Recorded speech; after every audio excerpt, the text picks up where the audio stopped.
नमस्कार दोस्तों, stock market strategy में फिर से एक बार आपको स्वागत है। तो आज मैं बात करने वाला हूँ दिग्गज एक कंपनीज़ के बारे में, जो एनर्जी सेक्टर से जुड़े हुए कंपनी है। तो जिसके नाम आप पहले ही देख चुके हैं, एनटीपीसी नाम है। तो एनटीपीसी के ऊपर मैं बहुत बार वीडियो बना चुका हूँ। आज भी एक ब्रेकिंग न्यूज़ है और इस कंपनी के एक नया टारगेट भी दिया है। बहुत दिग्गज एक म्यूचुअल फंड कंपनी ने इसको दिग्गज मतलब एक इंस्टीट्यूशन ने इसको बहुत बड़ा एक टारगेट दिया है। तो आपको इस टारगेट को फॉलो करना चाहिए कि नहीं चाहिए और इस टारगेट किस लिए दिया गया है, उसके ऊपर बात करूँगा। तो वीडियो को पूरा देखना और अभी तक आपने मेरे चैनल को सब्सक्राइब नहीं किया तो ज़रूर सब्सक्राइब कर लेना। तो चलो देख लेते हैं आज के स्टॉक के बारे में। तो यहाँ पे मैं सबसे पहले चार्ट पैटर्न के ऊपर आ चुका हूँ। आज के दिन देखा जाए मार्केट अप्स एंड डाउन लेकर ही चल रहा है, पॉजिटिविटी, नेगेटिविटी दोनों ही है। तो आज के दिन एनटीपीसी लिमिटेड आप देख सकते हैं जो यहाँ पे आप खुद ही देख लीजिए, इलेक्ट्रिक पावर जनरेशन कंपनी मतलब इलेक्ट्रिक पावर जनरेट करने वाला कंपनी है और निफ्टी 50 का एक दिग्गज कंपनी भी है। तो सबसे पहले एक डिस्क्लेमर देना चाहता हूँ, इस company totally government subsidiaries company है, मतलब गवर्नमेंट के पास इस कंपनी के ज़्यादातर हिस्सेदारी है। तो इस कंपनी ने आज के दिन करीबन 1.66% का तेजी, देखिए अभी भी मार्केट रनिंग है और भी डेटा चेंज हो सकते हैं। तो इस तेजी के पीछे बहुत सारा रीज़न है, उस रीज़न का यहाँ पे मैं कवर नहीं करूँगा। मैं इस कंपनी के ऊपर एक नया टारगेट रखा गया है, मतलब स्विंग ट्रेडिंग का एक टारगेट रखा है। तो उस टारगेट को आपको क्या करना चाहिए, फॉलो करना चाहिए कि नहीं चाहिए, उसके ऊपर मैं यहाँ पे बात करने वाला हूँ। तो वीडियो को पूरा देखते जाइए, सारे के सारे डिटेल्स आपको पता चल जाएगा।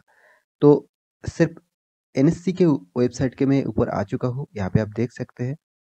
अब देखिए निफ्टी 50 के जितने सारे शेयर्स है, करीबन एडवांस आज के दिन 26 है और डिक्लाइन जो है वो 22 है और अनचेंज मतलब कोई भी चेंज नहीं हो रहा है, मात्र 2 शेयर्स है, मतलब दोनों कंपनी है। तो यहाँ पे एडवांस के जो 26 कंपनीज है, उनमें से नंबर वन मतलब आज के दिन का सबसे टॉप रैंकिंग में जो है वो है एनटीपीसी।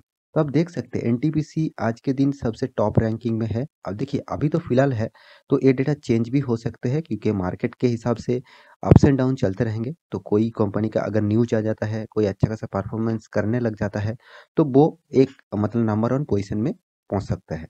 देखिए यहाँ पे नंबर वन आज के दिन पहुंचने के लिए जो कारण है, वो कारण आपको देखना चाहिए और कारण बहुत सारे हैं, मगर यहाँ पे आज बात करने वाला हूँ एनटीपीसी के ऊपर। तो एनटीपीसी के एक नया टारगेट रखा गया है, मतलब एक स्विंग ट्रेडिंग का टारगेट रखा है।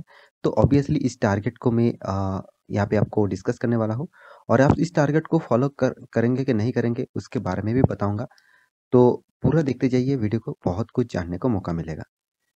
तो चलो पहले न्यूज़ को कवर कर लेता हूँ, उसके बाद सारे डेटा यहाँ पे दिखा दूंगा। तो यहाँ पे मैं न एक न्यूज़ चैनल के ऊपर आ चुका हूँ, द इकोनॉमिक टाइम्स आप देख सकते हैं और ये जो न्यूज़ है ऑब्वियसली यहाँ पे देख सकते हैं, बाय एनटीपीसी टारगेट रखा गया है 180। वो कौन टारगेट रखा है? Emkay global. आप एमके ग्लोबल सभी जानते हैं, एक दिग्गज इंस्टीट्यूशन है। तो इन्होंने एक टारगेट रखा है कंपनी का 180। देखिए उनका जितने सारे एनालिसिस्ट है, उनका जितने सारे एनालिसिस टीम है, उन्होंने एनालिसिस करके इसका टारगेट रखा है। देखिए टारगेट को आप फॉलो करेंगे कि नहीं करेंगे वो तो बात की बात है। तो उससे पहले क्यों टारगेट रखा गया है उसके बारे में जान लेता हूँ।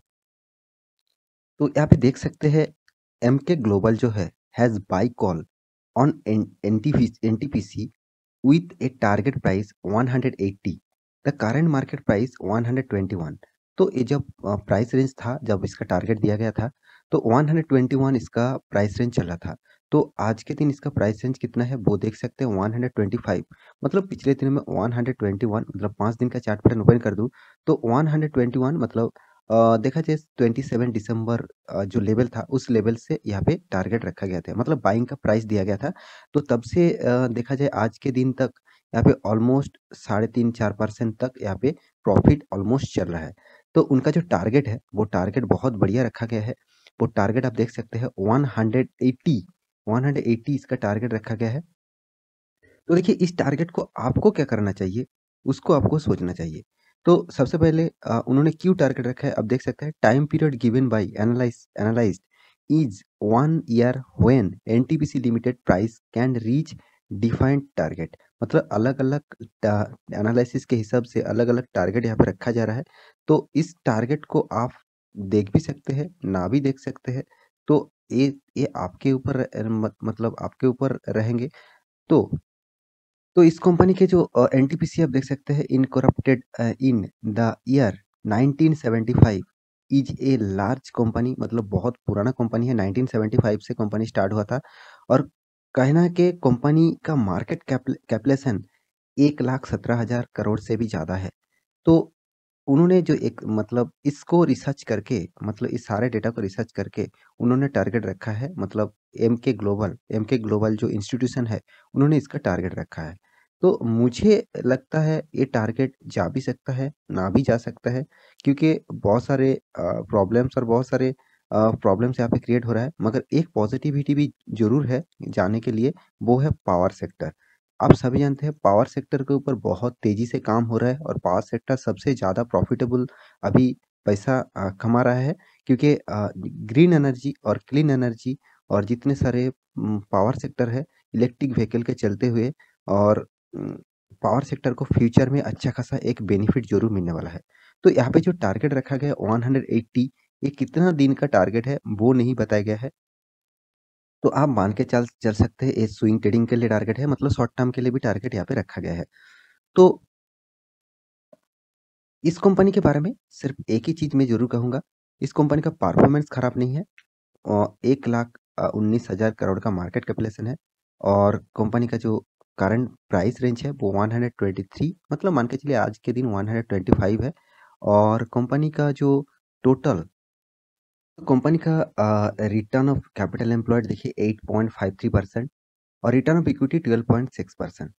तो यहाँ पे दोनों ही एक एवरेज जगह पे है। तो कंपनी का फेस वैल्यू अभी भी 10 रुपये है। तो कंपनी का सबसे जो बड़ी बात है वो है कंपनी का डिविडेंड। करीबन 5% तक कंपनी डिविडेंड दे चुके हैं। इस टाइप कंपनी में निवेश करने से आपको एक ही चीज़ सबसे ज़्यादा फायदा मिलता है, वो है डिविडेंड के हिसाब से। तो डिविडेंड आपको इस टाइप कंपनी में भरपूर मिलता है और ज़बरदस्त मिलता है। तो आप डिविडेंड के लिए कंपनी में निवेश करना चाहते हैं तो इस कंपनी को आप कंसिडर कर सकते हैं। मगर कंपनी का सबसे पहले मैं डिस्क्लेमर आपको ज़रूर देना चाहता हूँ। कंपनी ऑब्वियसली एक गवर्नमेंट सब्सिडरीज़ कंपनी है और गवर्नमेंट सब्सिडाइज़ कंपनी में आपको बहुत सारा दिक्कत झेलना पड़ सकते हैं, क्योंकि गवर्नमेंट कभी भी कोई भी पॉलिसी लेके आएँगे तो उसके लिए इस कंपनी में दिक्कत आपको बहुत सारा होने वाला है। तो देखिए कंपनी जिस फील्ड में काम कर रहा है वो ऑब्वियसली एनटीपीसी नंबर 4 पोज़ीशन में है, पावर जनरेशन कंपनी। इतने सारे large cap power generation company है, तो उनमें से नंबर 4 में यहाँ पे उसका रैंकिंग है। तो कंपनी के जो सेल्स ग्रोथ है, मतलब जो प्रॉफिट अर्निंग कंपनी करते हैं, वो भी शानदार यहाँ पे देखने को मिला। तो नेट प्रॉफिट के बारे में बात करूँ तो यहाँ पे देख सकते हैं 8,000 करोड़ का प्रॉफिट किया था 2010 में। उसके बाद 2011 में 9,300, 9,800, 12,000, 11,000, 9,000, इस तरीके से देखिए अभी जो करंट सिनेरियो है वो देखा जा रहा है 15,000 करोड़ तक, 15,300 करोड़ तक यहाँ पे कंपनी ने प्रॉफिट कमाया है। तो अच्छा खासा यहाँ पे प्रॉफिट ग्रोथ हो रहा है कंपनी का। तो कंपनी का जो परफॉर्मेंस है उतना खराब भी नहीं है, मगर कंपनी में से आपको क्या मिल रहा है वो आपको देखना चाहिए। देखिए आप शॉर्ट टर्म और स्विंग ट्रेडिंग करना चाहते हैं तो जो टारगेट किया है उस टारगेट को आप फॉलो करके कर सकते हैं, मगर मैं आपको ज़रूर एक चीज़ कहूँगा, किसी का भी टारगेट देखकर आप निवेश मत कर देना। इस तरीके से न्यूज़ आते हैं तो इसलिए मैं कवर किया हूँ, क्योंकि न्यूज़ के चलते बहुत सारे दोस्त इन्वेस्ट कर देते हैं, बहुत सारे दोस्त इसके ऊपर पैसा लगा देते हैं। तो इस तरीके से निवेश करने से पहले सोच लेना, क्योंकि कंपनी का परफॉर्मेंस जो है वो मैं पहले ही बता चुका हूँ, गवर्नमेंट सब्सिडरीज कंपनी है। तो इनमें देखिए आपको रिटर्न किस तरीके से मिला, टोटली नेगेटिविटी नहीं करना। तो अभी तक जो 5 साल 10 सालों में आपको नेगेटिव रिटर्न मिल रहा है, तो उस कंपनी में निवेश करके आपको क्या फ़ायदा मिलेगा।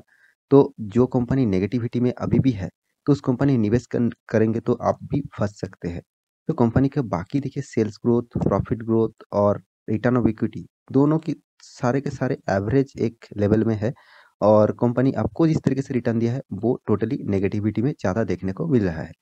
तो कंपनी का जो पैरामीटर है, सारे के सारे पैरामीटर आपके सामने रख चुका हूँ। सिर्फ एक चीज़ आपको यहाँ पे दिखाने वाला हूँ, वो है इसका प्रोमोटर। यहाँ पे प्रोमोटर जो है वो 51% होल्डिंग करके रखा है, एफआईएस 13%, डीएस 31% और गवर्नमेंट यहाँ पे देखिए 0.21% और यहाँ पे पब्लिक देखिए 3.23% होल्ड करके रखा। यहाँ पे जो प्रोमोटर है वो करीबन करीबन टोटली जो होल्डिंग है वो टोटली प्रेसिडेंट ऑफ इंडिया के पास है। मतलब गवर्नमेंट सब्सिडरीज कंपनी में पहले पहले आपको बता चुका हूँ। और इस कंपनी का जो चार्ट पैटर्न है आप देखेंगे, चार्ट पैटर्न बहुत ज़्यादा अप्स एंड डाउन लेकर चल रहा है और टोटली अभी देखा जा रहा है तो डाउनफॉल में ही है। तो इस जो ट्रेड का यहाँ पे जो टारगेट रखा है, इस टारगेट को वॉच करिए मगर निवेश मत कर देना, तो आप फंस सकते हैं, क्योंकि इस तरीके से बहुत सारे ट्रैक करके रिटेल निवेशक को फंसाया जाता है। तो मैं एक चीज़ ज़रूर कहूँगा, आप निवेश करना चाहते हैं तो लॉन्ग टर्म के लिए निवेश करिए, मगर इस कंपनी उतना मुझे खास नहीं लग रहा है जितना खास होना चाहिए था। तो आशा करता हूँ सारी जानकारी आपको मिल चुका है। तो मेरे वीडियो अच्छा लगे तो लाइक करना, दोस्तों के साथ शेयर भी करना, चैनल को सब्सक्राइब भी करना। मिलते हैं अगले स्टॉक लेके, तब तक के लिए अच्छे से रहिए, अपने ख्याल रखिए, बाय बाय।